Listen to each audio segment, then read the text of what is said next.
नमस्कार दोस्तों, ओम नमः शिवाय। स्वागत है आप सभी का हमारे चैनल पर। दोस्तों, शिव जी का जन्म नहीं हुआ था, जानिए उन्होंने खुद को कैसे प्रकट किया।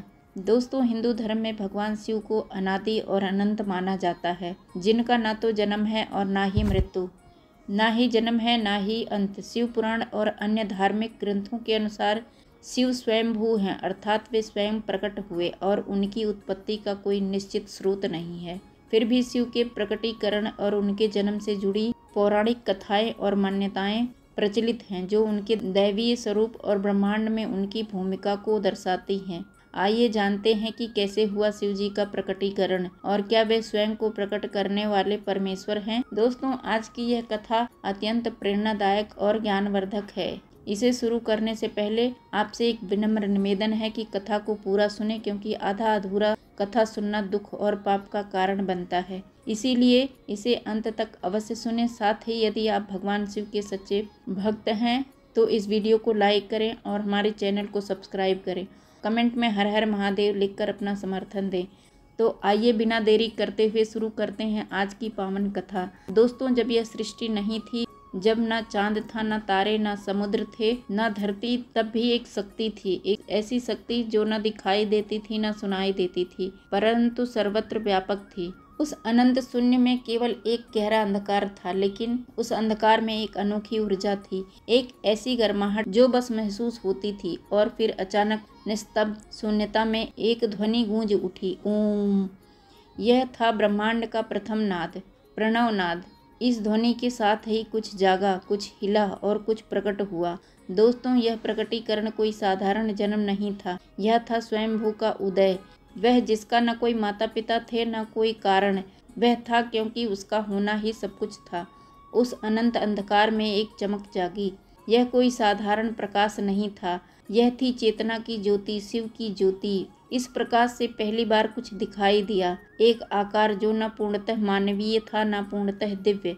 यह था शिव का प्रथम रूप। दोस्तों, आश्चर्य की बात यह थी कि यह रूप स्थिर नहीं था, यह निरंतर बदल रहा था। कभी एक तेजस्वी युवा, कभी एक गंभीर तपस्वी, तो कभी एक उन्मत्त नर्तक। और फिर शिव ने अपनी पहली सांस ली। उस दिव्य श्वास से समूचा ब्रह्मांड कांप उठा। उस सांस से वायु का जन्म हुआ, उस श्वास से जीवन की शुरुआत हुई। परंतु शिव अकेले थे, उस विशाल शून्यता में बिल्कुल अकेले। शायद यही उनकी पहली पीड़ा थी, अकेलापन। इस पीड़ा से उनके हृदय में करुणा जागी और इस करुणा से एक नई शक्ति प्रकट हुई, पालनकर्ता विष्णु। विष्णु के अकेलेपन से एक इच्छा जन्मी, सृष्टि रचने की इच्छा।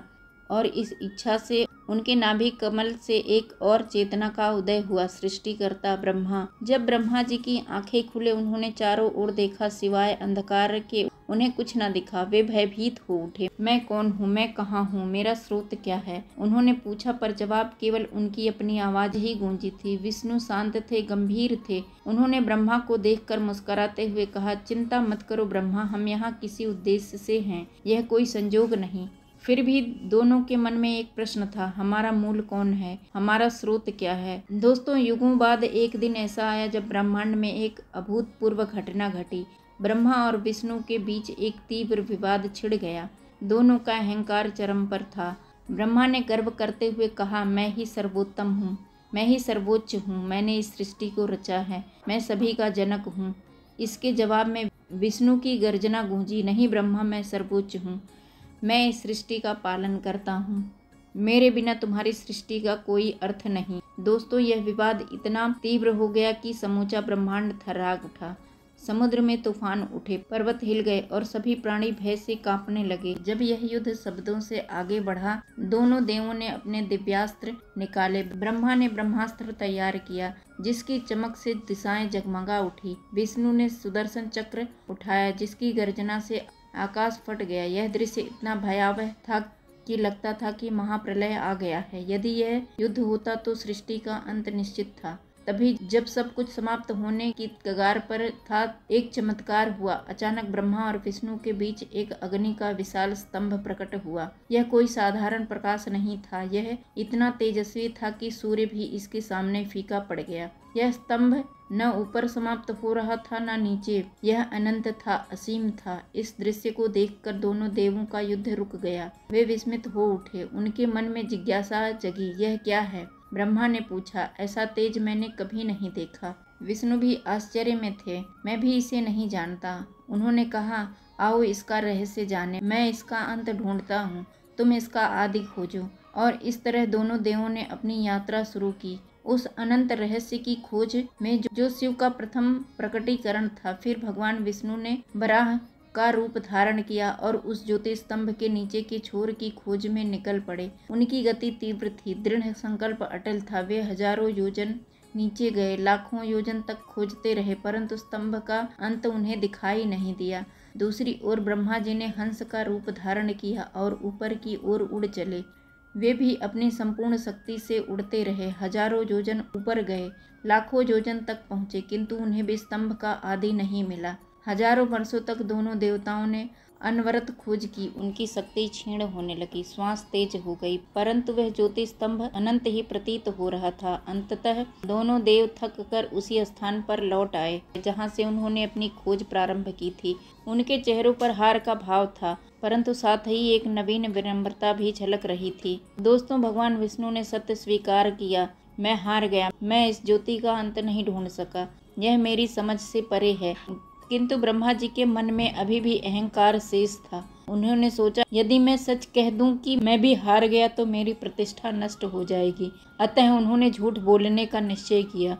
उसी समय उनकी दृष्टि आकाश में एक केतकी के फूल पर पड़ी, जो उस ज्योति स्तंभ के ऊपरी भाग से गिर रहा था। ब्रह्मा जी ने उस फूल को अपने झूठ का साक्षी बनाने का दुष्ट विचार किया। उन्होंने केतकी के फूल से कहा, हे केतकी, तुम मेरे साथ मिलकर यह कहना कि मैंने इस ज्योति स्तंभ का आदि देख लिया है। भयभीत केतकी ने उनकी बात मान ली। दोस्तों, ब्रह्मा जी ने गर्व से कहा, विष्णु जी, मैंने इस स्तंभ का आदि देख लिया है, यह केतकी का फूल मेरा साक्षी है। यह सुनकर विष्णु जी को गहरा दुख हुआ। वे समझ गए कि ब्रह्मा जी झूठ बोल रहे हैं, परंतु वे मौन रहे, किंतु सत्य कभी छिप नहीं सकता। उसी क्षण उस अनंत ज्योति से एक गर्जना गूंज उठी, जो तीनों लोगों को कंपा गई। यह थी क्रोधित शिव की आवाज। ठहरो, यह स्वर ऐसा था मानो हजारों मेघ एक साथ गरज रहे हों। ब्रह्मा, तुमने सत्य का हनन किया है, तुमने झूठ का सहारा लिया है। तत्क्षण उस ज्योति स्तंभ के मध्य से एक आकृति प्रकट हुई। यह थी त्रिनेत्रधारी जटाजूटधारी नीलकंठ महादेव की दिव्य मूर्ति। उनके तीसरे नेत्र से निकलने वाला तेज असहनीय था। उनकी जटाओं में गंगा बह रही थी, गले में नाग शोभायमान था। उनके एक हाथ में त्रिशूल था, दूसरे में डमरू। उनके दर्शन मात्र से दोनों देवों की सांसें थम गई। यह वही शक्ति थी जिसकी वे खोज कर रहे थे। यह वही सत्य था जिसके सामने उनका अहंकार तुच्छ प्रतीत हुआ।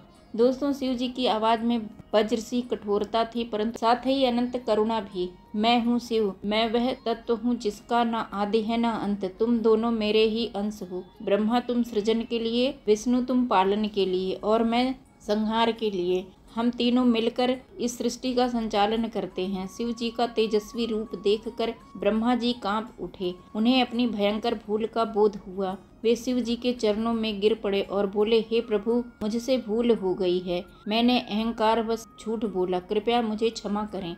परंतु शिव जी का न्याय अटल था। उन्होंने गंभीर स्वर में कहा, ब्रह्मा, तुमने सत्य का अपमान किया है, इसके लिए तुम्हें दंड मिलेगा। आज से लेकर अनंत काल तक पृथ्वी पर तुम्हारी पूजा नहीं होगी, तुम्हारे केवल 1 या 2 मंदिर ही रहेंगे। फिर उन्होंने केतकी के फूल की ओर देखा और बोले, केतकी, तुमने झूठी गवाही दी, इसके लिए मेरी पूजा में तुम्हारा प्रयोग नहीं होगा।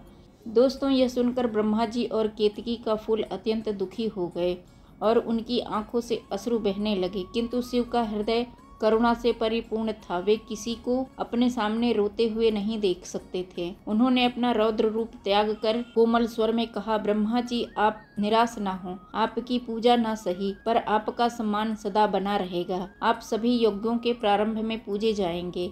आप सरस्वती जी के ज्ञान के देवता के रूप में वंदित होंगे। दोस्तों फिर उन्होंने विष्णु जी की ओर देखा, जिन्होंने सत्य स्वीकार कर अपनी हार मानी थी। शिव जी के चेहरे पर प्रेम की मुस्कान खिल उठी। हे विष्णु, तुमने सत्य बोला है, तुमने अपनी हार स्वीकार की है। इसके लिए तुम्हें वरदान प्राप्त होगा। तुम्हारी पूजा सभी युगों में होगी। तुम जगत के पालनकर्ता के रूप में पूजे जाओगे। इसके पश्चात शिव जी ने अपने स्वरूप का रहस्य खोला। उनकी आवाज में गहन गंभीरता थी, मानो वे काल के रहस्यों को उजागर कर रहे हों। सुनो देवगण, मैं न जन्मता हूँ न मरता हूँ। मैं काल से भी पुराना हूँ, मृत्यु से भी शक्तिशाली हूँ। मैं स्वयं भू हूँ, अर्थात स्वयं से उत्पन्न। मैं आदि हूँ और अनादि भी। जब कुछ नहीं था तभी मैं था, जब सब कुछ समाप्त हो जाएगा तभी मैं रहूँगा।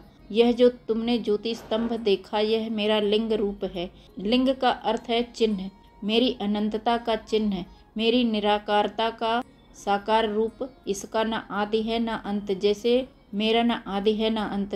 दोस्तों फिर शिव जी ने आगे कहा, इस सृष्टि के संचालन के लिए मैंने तुम दोनों को अपने अंश के रूप में नियुक्त किया है। ब्रह्मा, तुम रजोगुण से युक्त होकर सृजन करोगे। विष्णु, तुम सत्वगुण से युक्त होकर पालन करोगे, और मैं तमोगुण से युक्त होकर जब आवश्यकता होगी संहार करूंगा। किंतु यह मत भूलना कि हम तीनों एक ही हैं, त्रिदेव कहलाते हैं, पर तत्व में एक हैं। जैसे एक वृक्ष की 3 शाखाएं होती हैं, वैसे ही एक परमात्मा के 3 रूप हैं। दोस्तों अब मैं आपको भगवान शिव के एक अन्य जन्म की कथा सुनाने जा रही हूँ, जो विष्णु पुराण में वर्णित है।